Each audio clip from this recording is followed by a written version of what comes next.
Chers paroissiens, j'espère que vous n'avez pas trop mal aux pieds, que vos ampoules ont été bien soignées, comme on nous dit des soins que prenait sainte Élisabeth Besse des pieds des pèlerins lorsqu'ils allaient au sanctuaire marial de Eisidoln.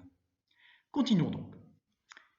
Nous ne sommes pas étonnés, vu le contexte que nous avons rappelé dans notre premier entretien, qu'un infatigable pèlerin, tout à la fois capable de parler aux plus grands, le pape Jean-Paul II lui a emprunté sa devise, grand théologien marial et grand champion de mission populaire, ait eu une grande vénération pour Notre-Dame des Ardiliers.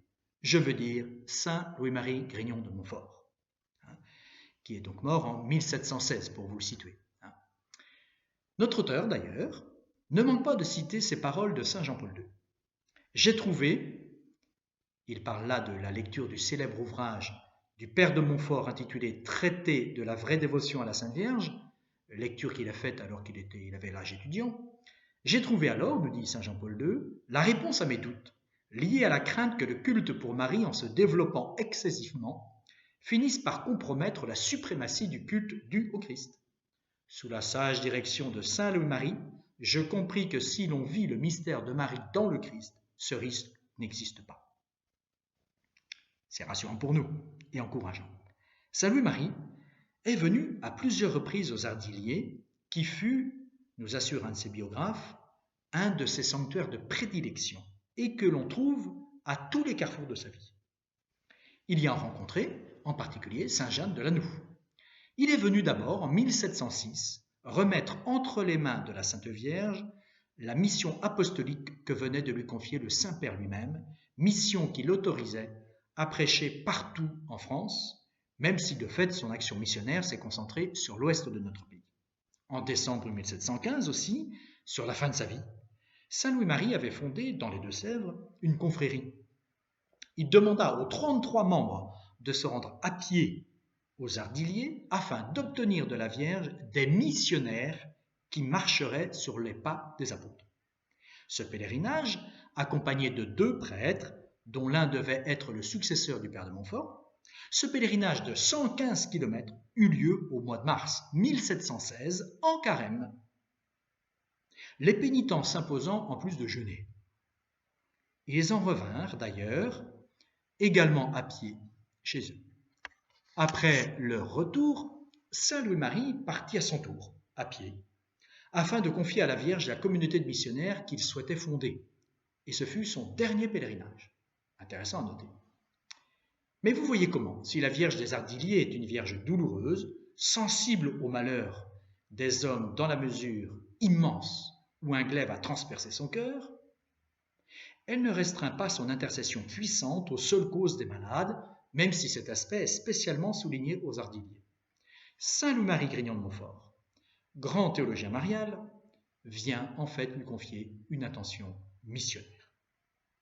Vous me direz que la faiblesse ou la maladie des âmes n'est pas moins digne d'intérêt que celle des corps, et que le Seigneur lui-même avait pitié des foules qui étaient comme des brebis sans pasteur. Or, l'un des buts des splendides missions prêchées par le père de Montfort, mission merveilleusement féconde, c'est de raviver la foi des paroisses et de permettre par l'élan donné au moment de la mission, par l'instauration en particulier d'œuvres destinées à durer, de permettre donc aux paroisses d'être de vraies paroisses, des communautés catholiques vivantes, réellement placées sous la houlette de pasteurs eux-mêmes revigorés par la mission. Vous savez aussi comment, très souvent, le père de Montfort fait planter pendant la durée de la mission un calvaire, auquel il accorde une grande importance, lequel calvaire rappelle à tout chrétien non seulement la mission qui a eu lieu, mais la pitié si grande de Dieu à son égard, pitié si grande que ce Dieu d'amour et de miséricorde n'a pas épargné, nous dit saint Paul, son propre Fils. Et le calvaire présente bien souvent au pied de la croix, évidemment, la Vierge des douleurs, celle que nous voyons recevoir son Fils sur ses genoux à l'avant-dernière station du chemin de la croix. Donc nous sommes toujours dans notre sujet Notre-Dame de pitié. Vous voyez comment tout se tient et combien nous avons de motifs de mettre notre confiance en l'intercession de la Pietà des Ardiliers. Nous avons trop souvent le tort, me semble-t-il, de ne pas assez mettre nos pas dans ceux de nos ancêtres, de nos pères. Imitons leur foi simple, ce qui ne veut pas dire simpliste. La simplicité évangélique n'est pas au début du chemin de la sainteté, elle est plutôt à son terme. Ou disons mieux, elle est toujours présente, elle est une qualité de la foi qui grandit avec la foi elle-même. Quelles sont les grâces que, avec simplicité donc, nous allons demander à la Vierge qui attend que nous lui adressions nos requêtes pour qu'elle en fasse part à son Fils? Qui allons-nous lui recommander? Nous-mêmes d'abord.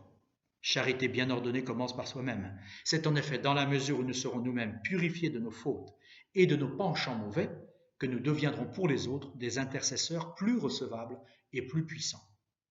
Celui ou celle qui n'a pas de grâce à demander à Dieu, qui ne voit pas en quoi il ou elle aurait besoin que la Vierge de pitié, de miséricorde se penche sur lui ou sur elle, qu'il ou elle demande à l'Esprit Saint, par l'intercession de la Vierge douloureuse, de bien vouloir lui faire connaître ce qui ne va pas dans sa vie, n'est-ce pas?